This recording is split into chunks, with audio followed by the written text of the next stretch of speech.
যত দিন এগোচ্ছে না, এটুকু বলতে পারি, অ্যারিথমেটিক ছাড়া প্রিলিমিনারি মেন্স পাস করা সম্ভব নয়। অর্থাৎ তোমার অ্যারিথমেটিক ছাড়া তোমার চাকরি পাওয়াটা সম্ভব নয়। তো তোমাকে যেমন করেই হোক অ্যারিথমেটিকের প্রিপারেশন কিন্তু 100% রাখতে হবে, ঠিক আছে? কিছু চ্যাপ্টার থাকে যেগুলো অপেক্ষাকৃত ইজি হয়, ঠিক আছে? সেগুলো থেকে কিন্তু তোমাকে অ্যাটেম্প্ট করতেই হবে। তোমার প্রিপারেশানটা যেন 100% থাকে। এবার পরীক্ষার হলে গিয়ে যখন তুমি একদম অরিজিনাল পরীক্ষার হলে ঢুকছো, দিয়ে পরীক্ষা দিতে যাচ্ছ, তখন গিয়ে হয়তো 2-1টা প্রশ্ন তুমি পারলে না, সেটা আলাদা প্রশ্ন, সেটা আলাদা বিষয়। কিন্তু তোমার প্রিপারেশানটা যেন সেই রকম লেভেলে থাকে, তাহলে কিন্তু সম্ভব। আমি এর আগে RRBPO ক্লার্কের জন্য মানে কোয়ান্টের স্ট্র্যাটেজি কী হবে সে সম্পর্কে বলেছি, কিন্তু এই ভিডিওটা থাকবে মূলত অ্যারিথমেটিকের জন্য, ঠিক আছে? তো এবার আমি প্রথমেই বলবো যে অ্যারিথমেটিকে কিভাবে তুমি তোমার প্রিপারেশানটাকে বুস্ট করবে, ঠিক আছে? আমি কিছু কিছু পয়েন্ট একদম ধরে ধরে বলবো, ভিডিওটা কিন্তু পুরো দেখতে হবে, ঠিক আছে? আর এইটুকু বলি যে আমি এই রকমভাবেই ফলো করেছিলাম আমার প্রিপারেশানের সময়, তাতে আমি কিন্তু উপকার পেয়েছি, ঠিক আছে?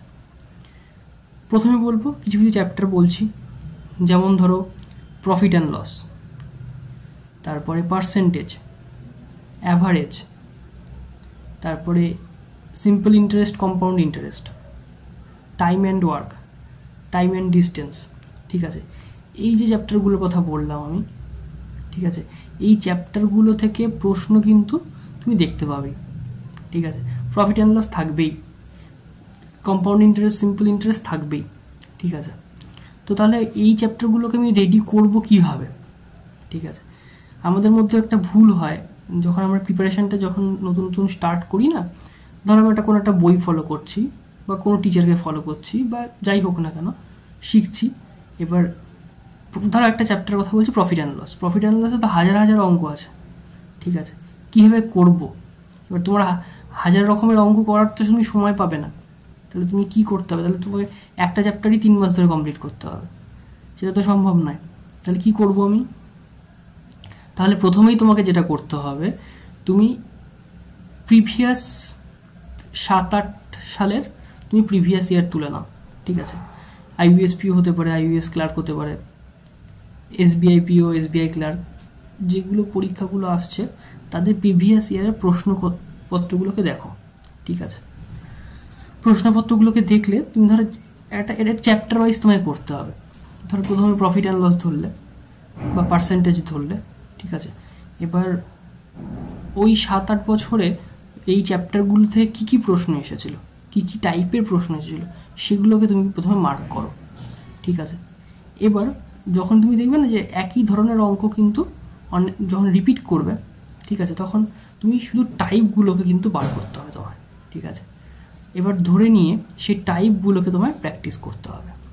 যখন তুমি টাইপগুলোকে প্র্যাকটিস করবে, দেখতে পাবে একটা সময় তোমার সমস্ত টাইপগুলো কমপ্লিট হয়ে গেছে। এরপরে যখন তুমি দেখবে যে দুটো টাইপের অঙ্ক আসছে এবং দুটো টাইপের প্রবলেমকে একসাথে মিক্সড করে দিচ্ছে, ঠিক আছে, তখন দেখবে তুমি নিজে নিজেই করতে পারবে, ঠিক আছে? এর জন্য যদি তোমার বেসিক ক্লাসের ফ্রি ক্লাসের দরকার পড়ে, ঠিক আছে, ইউটিউবে বিভিন্ন টিচাররা রয়েছেন যারা ফ্রি ক্লাস করান, ঠিক আছে? একটু সার্চ করবে, যে কোনো টিচার তুমি ফলো করতে পারো, কিন্তু তোমার যাতে তুমি নিজে যেন বুঝতে পারো সেই বিষয়টার দিকে নজর রাখবে, ঠিক আছে? প্রথমে প্র্যাকটিসে এগোনোর আগে আমি বলবো যে তুমি চ্যাপ্টার ওয়াইজ কমপ্লিট করে নাও, তোমার মানে কনসেপ্ট ক্লিয়ার করে নাও, তারপরে প্র্যাকটিস শুরু করো। আর প্র্যাকটিসের ক্ষেত্রে আমি একটা কথাই বারবার করে বলেছি, প্র্যাকটিস করার সময় টাইমার ধরে প্র্যাকটিস করবে, এবং যখন তোমার অনেক কটা চ্যাপ্টার কমপ্লিট হয়ে যাচ্ছে তখন তুমি মিক্সড কোশ্চেন প্র্যাকটিস করা শুরু করো, কারণ তুমি পরীক্ষার সময় কিন্তু মিক্সড কোশ্চেনই তোমায় ফেস করতে হবে। অতএব এই হ্যাবিটটা যদি তোমার প্রথম থেকেই থাকে, তোমার চ্যাপ্টারগুলো কমপ্লিট হয়ে যাওয়ার পরে যদি মিক্সড কোশ্চেন করার প্র্যাকটিসটা তোমার যদি হ্যাবিটটা যদি তৈরি হয়ে যায়, তাহলে পরীক্ষার সময় ওই অতগুলো অ্যারিথমেটিক থাকছে, 10-12টা অ্যারিথমেটিক বা যাই থাকুক না কেন, সেটা দেখে তুমি ঘাবড়ে যাবে না, কারণ তুমি আগে থেকে প্র্যাকটিস করে আসছো। অতএব সেই ভয়টা তোমার মানে ঘরেই কেটে গেছে, পরীক্ষার হলে গিয়ে নতুন করে ভয় পাওয়ার কিছু থাকবে না, ঠিক আছে? এই বিষয়টা মাথায় রাখো। আর পাশাপাশি অ্যারিথমেটিকের জন্য আমি বলবো বিভিন্ন ওয়েবসাইট যে মকগুলো তোমরা দেবে, ঠিক আছে, সেই মকগুলো থেকেও কিন্তু তোমরা কালেক্ট করতে পারো, ঠিক আছে? অ্যারিথমেটিকগুলো তোমরা কালেক্ট করতে পারো এবং সেগুলো কিন্তু প্র্যাকটিস করতে পারো। তাহলে তোমার প্র্যাকটিস করার যে জোনটা সেটা অনেকটা বড় হয়ে যাচ্ছে। মকের থেকে তোমার যদি 10টা মক থাকে, আমি কথা বলছি, 10টা মক তুমি হয়তো প্রিলিমিনারি দিচ্ছ বা 20টা মক তুমি দিচ্ছ প্রিলিমিনারি, সেখান থেকে যখন তুমি 10-12টা করে পাচ্ছ, সেখান থেকে কিন্তু অনেক কটা মক মানে অ্যারিথমেটিক তুমি জোগাড় করতে পারলে। তাছাড়া তুমি চ্যাপ্টার ওয়াইজ তুমি পাচ্ছ। যদি কারো কাছে কোনো বই থাকে, সেই বই থেকেও তোমরা কম্পিটিটিভ এক্সামে যেগুলো বই ফলো করে থাকো সাধারণত, সেই বইগুলো করলেও কিন্তু তুমি পেয়ে যাবে।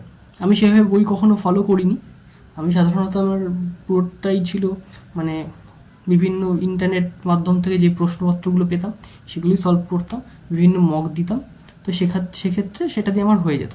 এবার তোমরা যদি কোনো বই কিনে থাকো, কোথাও কোনো চ্যানেল থেকে বা কোথাও থেকে যদি কোনো রকম সাজেশন পাও যে এই বইটা ভালো, সেটা যদি তোমার প্র্যাকটিস করে তুমি যদি উপকার পাও, তাহলে অবশ্যই ফলো করতে পারো, ঠিক আছে? সেটা নিয়ে নতুন করে কিছু বলার নেই, এগুলো সব পার্সোনাল বিষয় থাকে, ঠিক আছে?